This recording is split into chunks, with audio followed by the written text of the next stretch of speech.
The Web3 is in every mouth, and this is exactly what I want to go into in my upcoming tutorials, especially the possibilities that brings the Web3 for 3D artists. But before that, let's take a look at the development of the internet. Let's start with web1 and the progression over web2 till web3, right now after the intro.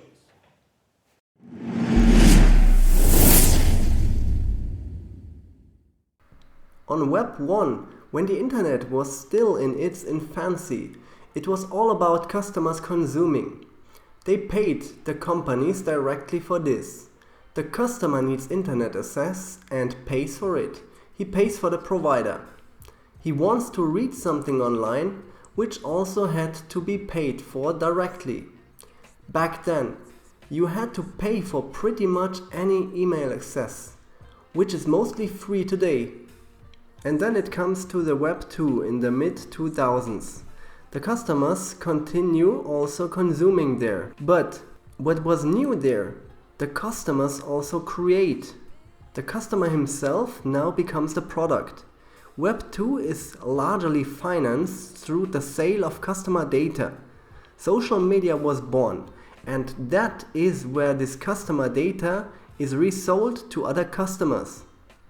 The customer can use a channel for free, such as Facebook, and in return he gives his data. Of course, many see this very critically when it comes to data protection.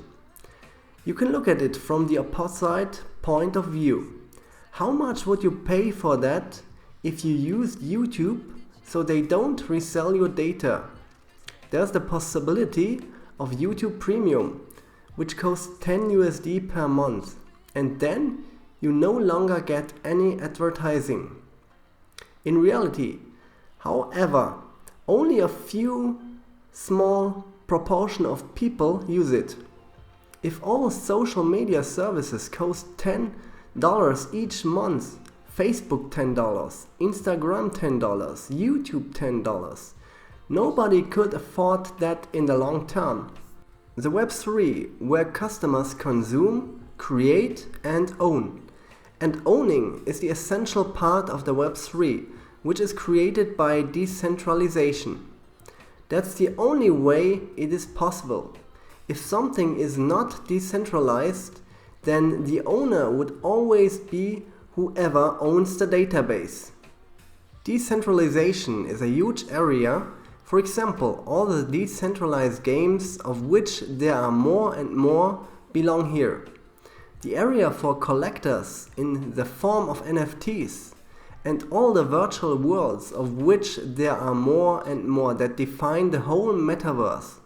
The big question is, who pays for it? How is all this financed?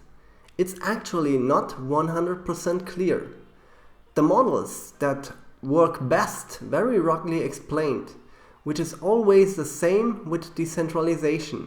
There's a token, and it has a use in the whole game, in the collection construct, in the financial system, as well in the virtual world.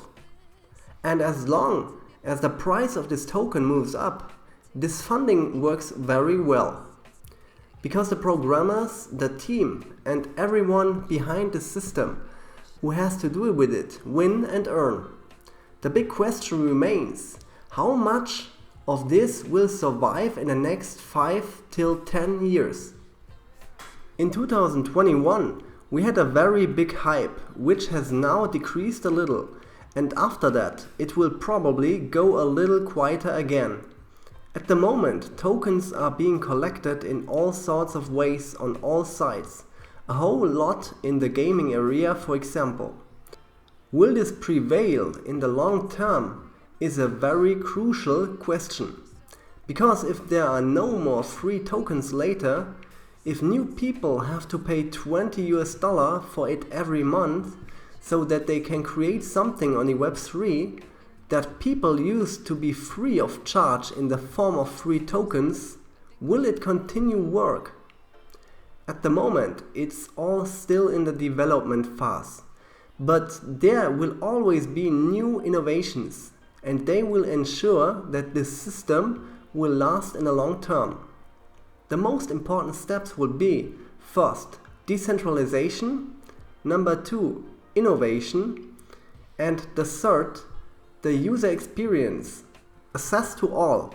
There is a plenty of it on web2 through social media, for example. In web3, there should be native access for everyone, and that's what's not quite clear yet. Waiter, it's nationwide, scalable, and possible without customer support. And that's exactly why we need innovations until Web3 really catches on across the board. A very crucial part of Web3 is the metaverse. Now that Mark Zuckerberg has started with it and has also renamed his company Facebook in Meta. Things got pretty intense there. Some actions like the Meta ETF went up very strongly, as well as a lot of projects related to the metaverse team. And to complete the metaverse idea, we have 4 steps. You consume, you create, you own, and you are.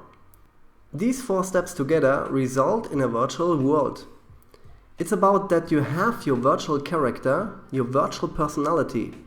Everything is still in its initial phase, and it is the once and never again chance as a 3D artist to deal with this topic here and now.